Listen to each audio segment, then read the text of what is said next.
Hey everyone, thanks for joining us again on another Movie Lingo. I'm Iris. I'm Eddie. And I'm Kumar.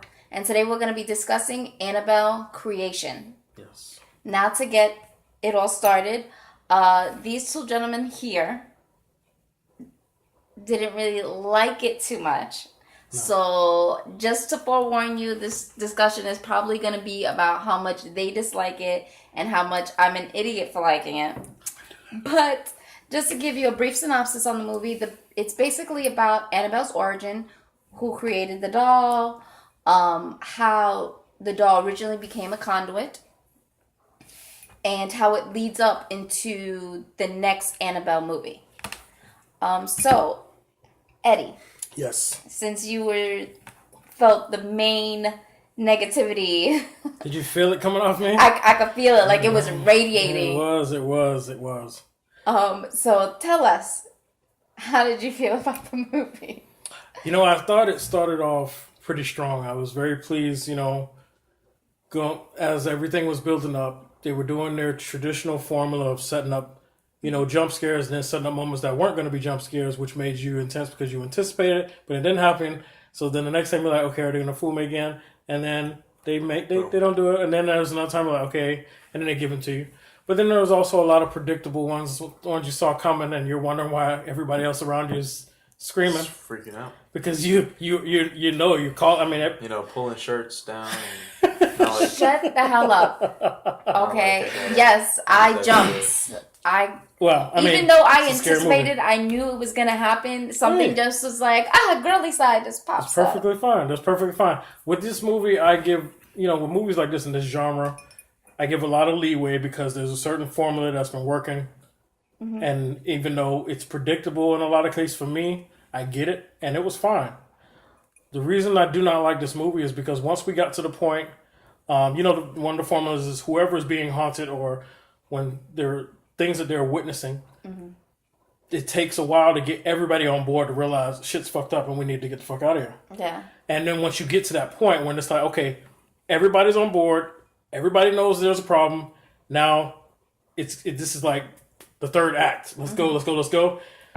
I felt like at that point the movie failed at keeping that excitement and should have just been like a little bit more relentless, and it slowed. And there was still a lot of moments with, of course, dumb writing, dumb characters, whatever. Just to stop you there, though, and then we're gonna get to Kumar and his feelings. I actually feel like they didn't take forever to get everybody on board. That took fucking forever. I don't feel it did. I don't feel it did. Okay. I like how it wasn't just one person that was experiencing it. Right.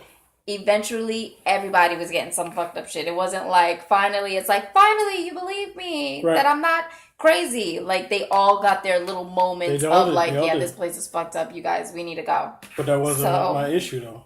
My issue was once you got them there, the movie should have been like, they shouldn't have held back at that point. And I felt like there were still like slow moments, dull moments between. It wasn't like, it should have just been relentless at that point. I got you. But I think the demon enjoyed toying with them. So let's go to Kumar and see what's going on up there.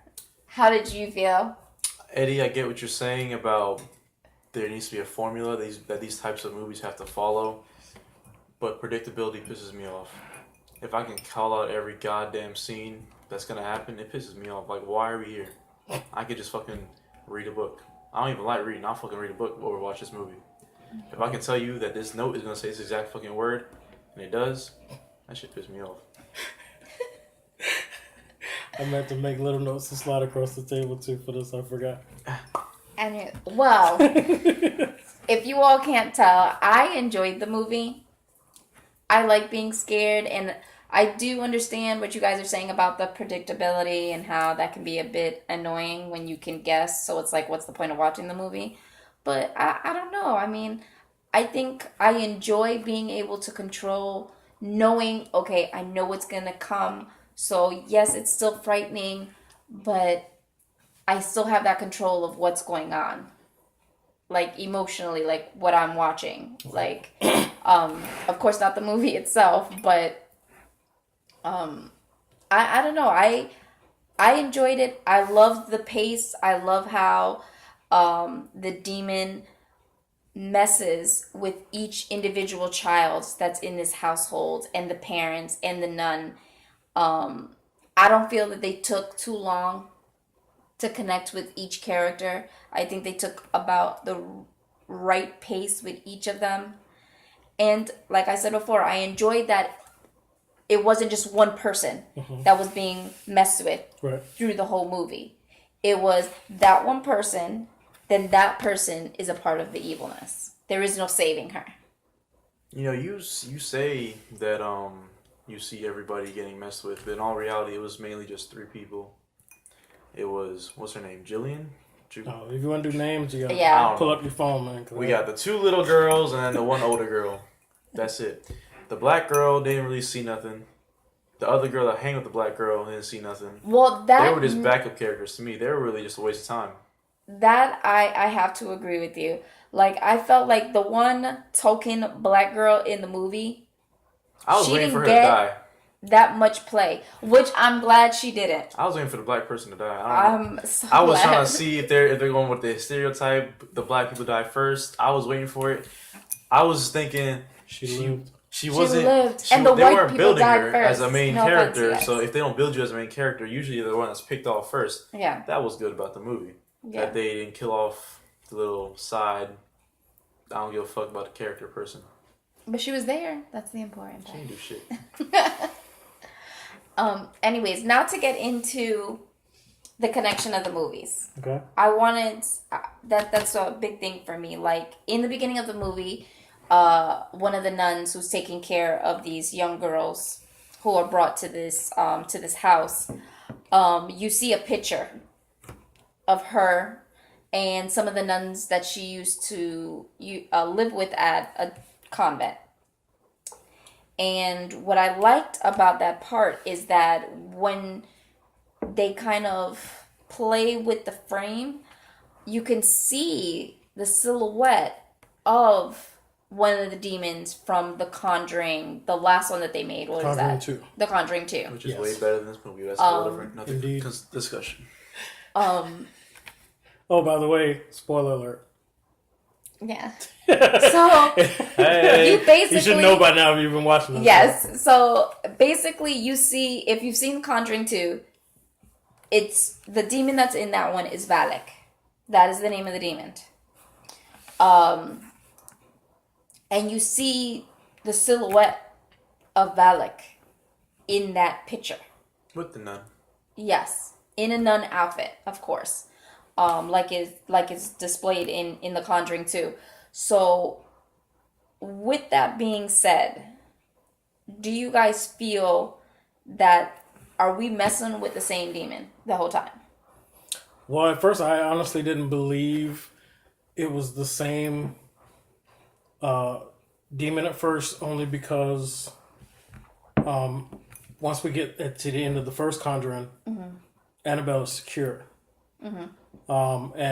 But the way the first Conjuring ended, it never really said that whatever was using her as A conduit. right was actually separated from her. So I always thought that whatever was using her is still attached to her, and then now we're moving on to this different story and we're dealing with Val.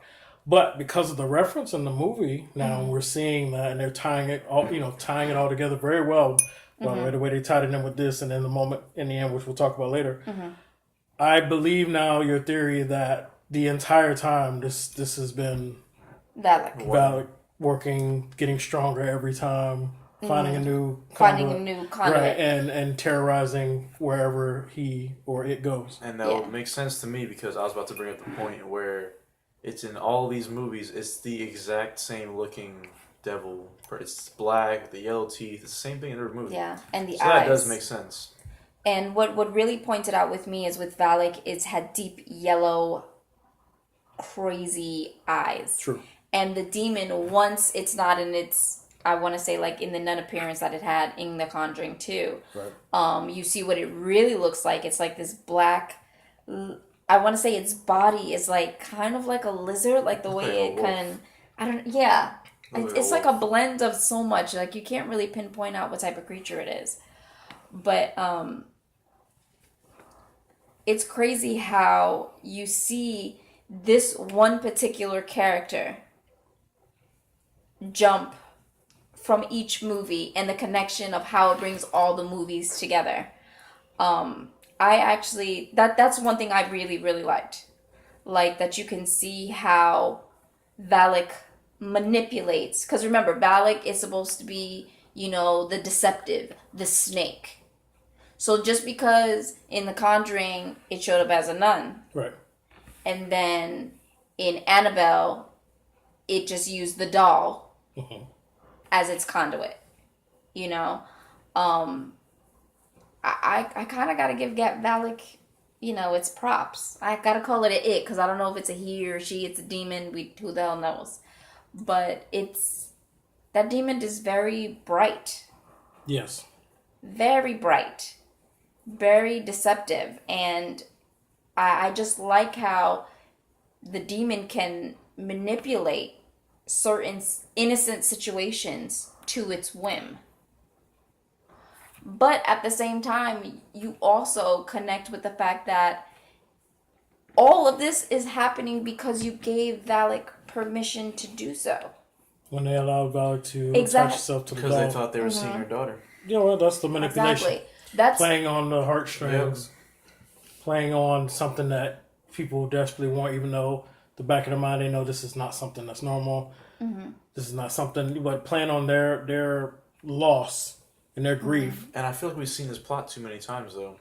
I can just be dreaming it, but I feel like we've seen it too much times. But it's actually a legit opportunity for someone to make that mistake. Yeah, because if it really is the same demon, then of course in any movie or other characters that it's involved with, it needs that permission. You need to see that permission, and him or she, whatever, being able to manipulate what's going on around it. So of course in every movie it's going to have similar tendencies because that's what it knows. That's how it works. It's mojo, to build its strength, to build its power, to feed off the souls. That's why I feel, like it always feeds off the weakest one first. Right, that's the and fear it has to, builds the strength, feeds off the weak, which is actually something I want to discuss. But it needs permission to do so. Well, I think it only needed permission just for Annabelle. After that, it's pretty much free. Yeah. Well, no, because remember in The Conjuring 2, the demon had to latch itself on a soul that had died in that house. Right. And he used the man who lived there. Yes. Okay. But did that man give him permission? Never really went into that. Yeah, because he was dead. Okay, so... And it wouldn't let him leave. But I think because, with the children being there and just the innocence, playing off the innocence, like with the toys and things like that, I feel like let's, in a hypothetical situation. Okay. In a hypothetical. Okay, let's say there's this glass. Okay. I'm drinking from this glass. I don't know that there might be something attached to this glass. Okay. So, I put it to my lips. I'm allowing whatever's surrounded, whatever's touching this glass to touch me. Okay. So in a way, indirectly, I've given you permission to be next to me, to touch me, to be a part of me. That's an interesting theory. But that would cause a whole nother conversation about The Conjuring 2. Yeah. Because that is actually a movie I saw a few times because I actually liked it. Yeah, I really liked it too. I don't think there was a moment of that. I feel like they made the point to mention that Valak's strength came from just your fear and your weakness, and he was constantly terrorizing to get stronger. Yeah. But I also think that's a form of permission because you're allowing this thing to tear you down. Oh, you're getting deep now. Yeah, really deep. And it's like, instead of being the type of, I don't know, maybe it maybe I'm just talking bullshit because I'm not in that situation, but I just feel like if you're put in a situation where it's either kill or be killed, you need to fight back. You need to find that strength. You're allowing this thing to tear you down. You're giving it permission to fuck with you. I hear you on that one. Yeah, really serious with this. Really deep. Yeah. I'm sorry, you guys. Really? This is my ish, right? It's your ish. Really deep. Yeah. Alright, Okay. Anyway, okay, I'll give you that one. Okay. I'll leave that one alone. Okay, but no matter how well this movie connected itself into the universe, which I thought it did very well with Valak, and also at the end when it connected, leading you up. 12 years later, right up to the end opening scene to Annabelle. Everything done well. That's cool. All right, but this movie. Okay, if you watch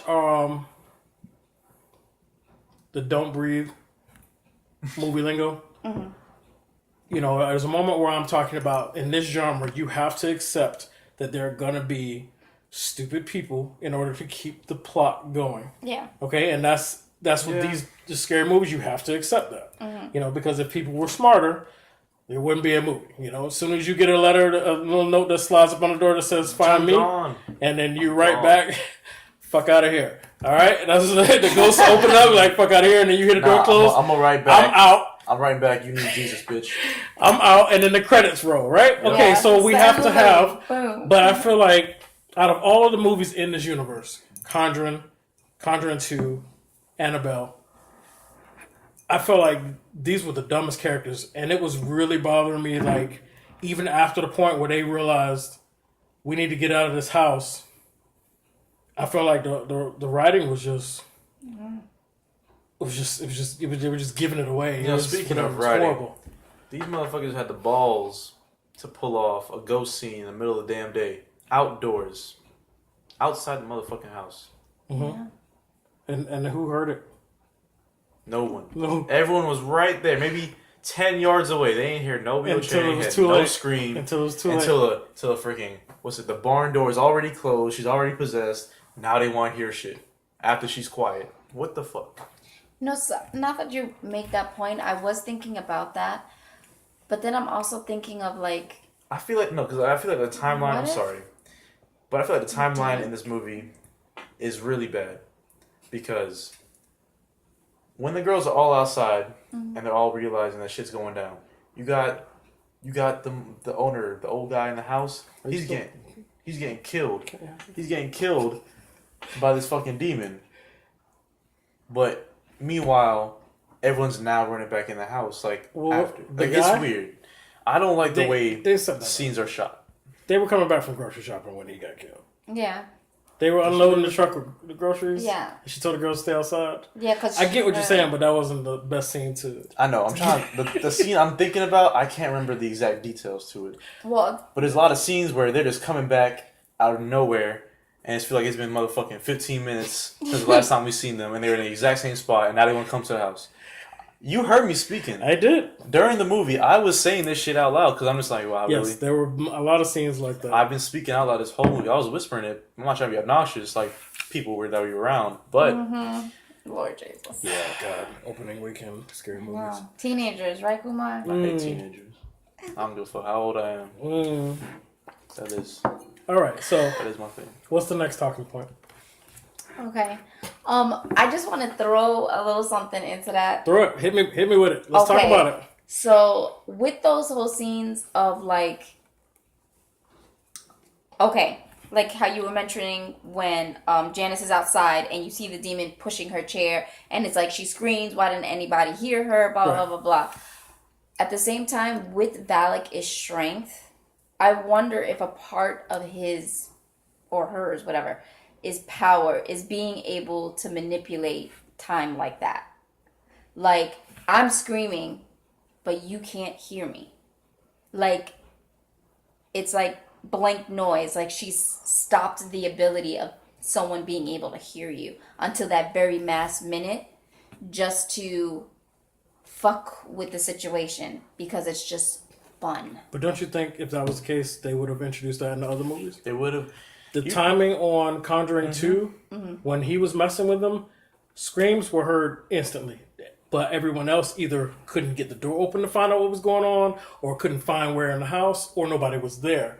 So the timing and the writing and all that stuff made sense. Okay. The reaction. But so if that was Valak's ability to engulf you into this scary situation, but everybody else is blind to it and thinks it's all hunky dory, I think they would have done that or explain that more often and stronger in previous movies. I think it was a mistake in this one. That's also another thing that bugs me. Maybe my imagination is just running wild. You just really wanted to like it. That's what I'm about to say. You're trying to find a reason to like this movie so much. It's like me with Dark Tower.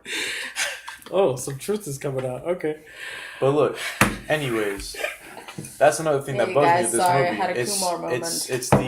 It's the reaction time and just the reactions in general. If you are not even a foot away from a door, and your friend is on the other side of the door, inside the barn, you can see her before the door gets closed. The door gets closed. You would normally go banging on the door trying to get it open, right? No. They did not once try to help her until the fucking end of that scene where she just magically pops up out of a window. That bully-ass chick should have died, okay? Oh my god, she was a child. So what? He toyed with her. It was fucked up. He should have just he was like you said. You think he enjoyed toying with her? I think it was just them trying to stretch the movie and create more cool scenes. But I feel like at that point it should have been a slaughterhouse. Not everybody should have walked out of there. Even if you kill off the characters that didn't mean anything, the two girls that rarely had any interactions, fine. They weren't big enough roles. Kill them. There was no established character with them. They were so just they're expendable. They should have been able to be. Should have been the ones that died, like I said earlier. I don't think they needed to kill him. This is a scary movie. The original fucked up shit happens. What, Belle? That's what they called her, Belle? B. Okay. Because the little girl was Annabelle. Originally Annabelle. But they call her B, Busy Bee for short, you know. Because she want to run after a damn bolt in the middle of the road when she know a car coming, but it's, that's a poor parents come up with. Well, that actually, the timing on that accident made a lot of sense. Yeah. It did, the way they put it together. They couldn't react quick enough to tell her no. I got it. Like, it's understandable, but it just bugs me how a child could be so stupid. That scene really did bug me. Not because I think the child is stupid. It's a child. But the fact of... What does your mom and dad tell you before you cross the road? Shut up. You look both ways twice. But how many times you gotta get knocked over your head before that sinks in? No, but what really killed me is that the car, when it's coming down, you see people in the middle of the street. You see them doing stuff, you automatically slow down. Well, there's a lot of inconsiderate people, which is why they have to make laws for you to change lanes when you see police officers pull people over. Yeah. So there are people that will just keep driving. They don't really think about it. They don't care. You know, and then there are people that make illegal U-turns and then end up getting swept into the median. That's what I was about to get to. It's just like the same thing where if there's a car crash on a median and half of it's sticking out on the road, people ain't gonna just like slow down and just go around. They're just gonna, oh nope. Barely avoided it. So the point is, those situations can happen. That's why they call them accidents. You know, so we shouldn't be too quick to judge. And what happened to the killers? Huh? They never explained that either. The people who was driving the car. Yeah. I would have liked that. Wasn't part of the story. That wasn't a part of the story. It wasn't important. It wasn't. I would have liked like a second. Annabelle dying was that part of the story is all we needed to move forward. Yeah. Don't be a Manny. We don't need Hallmark moments. We don't need backstory. So shout out to Manny who didn't show up. Anyway, I'm prepared to rate this. I am. Unless you got something else you want to get on. No, we're good to go. I think we are ready to rate this. Calculate on that. Mike, where you at? No, can we get some accurate math? I think the producer's going to help us here. Right. Okay, Kumar, what do you rate this movie? You know, even though I did not enjoy the film as much as I would have liked to, I still have to think about the fact that it's a horror film. They can't really do much. So I'm going to be generous, and I'm going to give it a 6. Okay. Yeah. Eddie. So, yes, there is that rating curve that you have to give leeway on horror films because there's going to be dumbed down characters in order to keep the plot going. Then there's that formula, which is predictable, but it does not bother me. I like the little setup until we get to those big moments. But in this film, once we got to the moment where everybody was on board, we have a problem, our lives are in danger. I felt like it should have been relentless, all out, slaughterhouse, or just crazier and not all that toying and slowing back down. So for me, I'm going to give it a 5. Okay. Well, The ray of sunshine. You Give guys. the I'm actually going to give it an 8. Woo! I enjoyed it. Woo! I really liked it. yeah. You watched the movie? She really liked it. I felt, You were watching the movie? Listen. I could have sworn your head was just like covered. Oh, so Shut up. are you I accusing her of got actually scared. listening to the movie, not actually watching it? Whatever. I was like this. So the movie sounded like it was an 8, but if you would have watching watched it, you between might have my lowered the rating. So what is that? It's a 6.3, I believe. All right, so Okay. So from our producer, because I'm blind without glasses, you guys. So whatever hand gestures he was giving us, I don't see what the fuck he's doing. all right. Well, I don't like the 0.3, so we're either gonna make it a 6 or a I think- 6.5. What do you guys want I to do? think It? 6. It's a 6. Yeah. It's a Okay. 6. It's All right, a round 6. down because it's not that. Not Okay. greater than 5. All right then. So official movie lingo rating for Is a 6. is a 6 for Conjuring. No, I'm sorry. I wish Annabelle. it was It blew me away. Annabelle Creation. Annabelle Creations. I wish it was the Conjuring because I'm so pleased with those. Conjurings are the best movies. But you know that this is just our opinion. You guys check it out, watch it. You know, you make your own decision. Anyways, guys, thanks for joining us again on another movie lingo discussion. I'm Iris. I'm Eddie Lingo. And I'm Kumar.